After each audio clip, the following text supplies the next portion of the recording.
2016 में जिस समय विधानसभा चुनाव हो रहे थे और 2014 में आपकी सरकार केंद्र में आई थी, प्रधानमंत्री नरेंद्र मोदी की जो लोकप्रियता है वो चरम पर थी उस समय, द हाईएस्ट पीक। लेकिन 10 के करीब या उससे कुछ ज्यादा रैलियां बंगाल में उस समय हुई, लेकिन सीटें आपको मिली थी सिर्फ 3। इस बार 20 रैलियों से क्या होगा? मीनाक्षी जी, देखिए 2019 के लोकसभा चुनाव का आंकड़ा लगता है कि आप देखना भूल गई या बताना भूल गई। उसमें हमें 40% वोट मिला था, पश्चिम बंगाल की जनता का भरपूर आशीर्वाद मिला था और पश्चिम बंगाल के लोगों ने हमारे 18 मेंबर ऑफ पार्लियामेंट लोकसभा में भेजे थे। पहली बात, हमारा और टीएमसी का वोट प्रतिशत का अंतर मात्र 4% का था। हमारा 40% था, उनका 44% था। और अभी जब हमारे नेता, हमारे कार्यकर्ता वहां पश्चिम बंगाल में जमीन पे काम कर रहे हैं, अपना एक मॉडल ऑफ गवर्नेंस वहां प्रपोज कर रहे हैं, जनता के सामने रख रहे हैं, तो हम लोग आश्वस्त हैं और आशान्वित हैं। लेकिन प्रधानमंत्री और मुख्यमंत्री के चयन को क्या एक चश्मे से देखा जा सकता है? प्रधानमंत्री और मुख्यमंत्री के चयन को क्या एक चश्मे से देखा जा सकता है? नहीं, देखिए, नहीं मीनाक्षी जी, हम लोग व्यक्ति नहीं विचार, चित्र नहीं चरित्र, इस पे भरोसा रखने वाले लोग हैं। हमारे यहाँ आंतरिक लोकतंत्र और सामूहिक नेतृत्व सिर्फ कहने की बात नहीं है, हमारी प्रतिबद्धता है। हमारे यहाँ काबिल नेताओं की कमी नहीं है। जब मौका आएगा हम लोग प्रपोज करेंगे। लेकिन आपको यह समझना चाहिए कि हम लोग महाराष्ट्र के चुनाव में गए थे, कोई सीएम कैंडिडेट था क्या? नहीं था।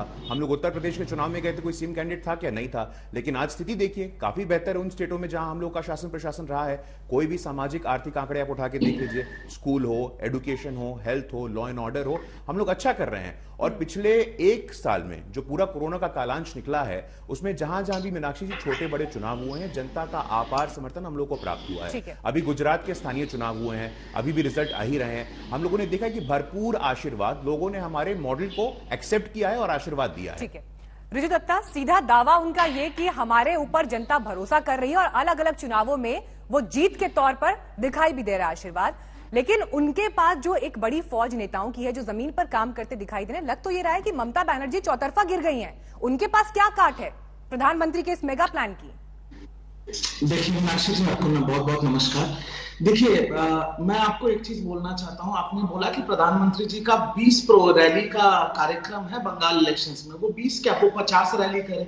अब यहाँ पर मुद्दा सिर्फ बंगाल इलेक्शंस का नहीं है, ये आप एक तरह से देश का इलेक्शन भी मान सकते हैं, क्योंकि प्रधानमंत्री जी, गृह मंत्री जी और उन्होंने जो अपना बीजेपी का पूरा काफिला अभी बंगाल इलेक्शंस में वो लोग नजर जमा के बैठे हैं।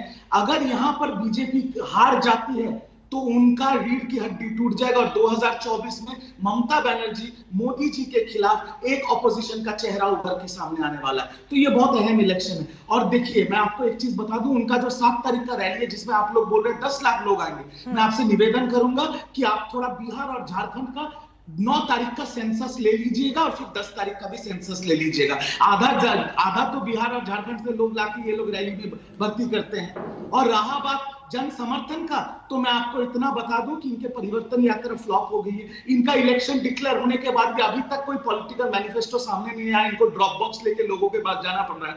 तो इनके पास तो कोई मुद्दा ही नहीं है, किस मुद्दे पे बात करेंगे? और कल आए यूपी के मुख्यमंत्री योगी आदित्यनाथ, मैं एकदम क्लियरली आपको एक चीज कहना चाहता हूं, ये योगी आदित्यनाथ और कांग्रेस का जो अभी आईएसएफ का जो प्रमुख है अब्बास सिद्दीकी, ये एक ही सिक्के के 2 पहलू है। ये जो लोग योगी आदित्यनाथ का जिक्र कर रहे हैं, तो हम स्क्रीन पर वो तमाम मुद्दे और वो उनके बयान के कोट्स है वो भी दिखा रहे हैं जो उन्होंने कल बोला है। ऋजु दत्ता, क्या ये आपको दिखाई दे रहा है कि योगी आदित्यनाथ वहां पर थे तो उन्होंने उन बातों का जिक्र किया जिससे वो वोटर की भावनाओं को छूते हैं, जिसका फायदा बीजेपी को मिलता रहा है पास्ट में भी? सवाल यह है कि आपके पास इसकी काट क्या है? मुस्लिम वोट बैंक में सेंध लगना तो तय है अब। देखिए मीनाक्षी जी, मैं फिर से आपको कह रहा हूं कि योगी आदित्यनाथ और अब्बास सिद्दीकी एक ही सिक्के के 2 पहलू हैं। कट्टरता, धर्म के नाम पे कट्टरता की राजनीति ना कभी बंगाल में हुआ है ना कभी होगा।